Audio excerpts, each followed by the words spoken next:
Welcome to the Global Pulse, a short video series where our experts break down a trending topic in international business and why it matters to you.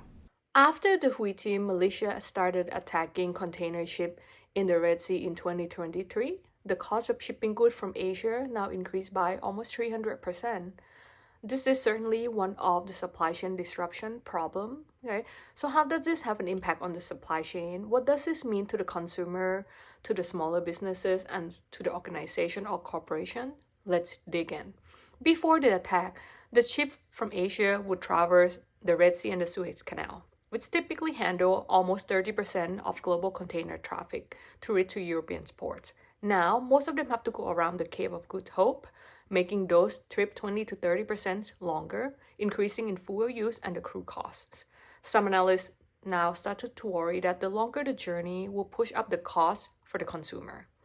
When the problem in the supply chain like this happen, or when we have a supply chain disruption issue, right, there are some solution by, for example, we can pick a new route, or we can also decide to add or increase our capacity of production, right? So, for example, shipping company can decide to add the new vessel, right, which can increase the shipping capacity by 10% or more, depend on how many more new vessels they decide to add.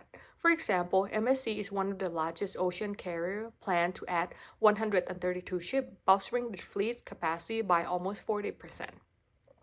But what about the impact on the smaller businesses, right? The spike in shipping rates can cause a real problem to the smaller businesses that lack in a long-term contract with the shipping company, leaving them very vulnerable place, right, to this sudden surge in the rates of transporting containers. LSM Consumer and Office Product, which is a company based in central England, import office supply from China and India.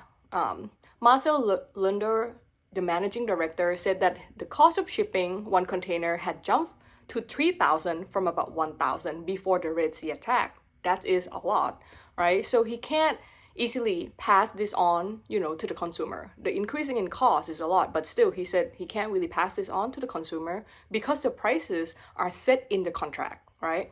So the result of this, he expected the higher shipping cost, pretty much gonna eat up the profit of the company, right? So that can really hurt the smaller business. In another end, this will take longer time, right? Container ship traveling from Asia to Europe, are at sea around 20 to 30% longer than, they would be if they went through the Suez Canal, just like in the past before this attack happened. So this has impact reduce the shipping capacity. And with less capacity trying to meet stable demand, prices increase, which is a result of this.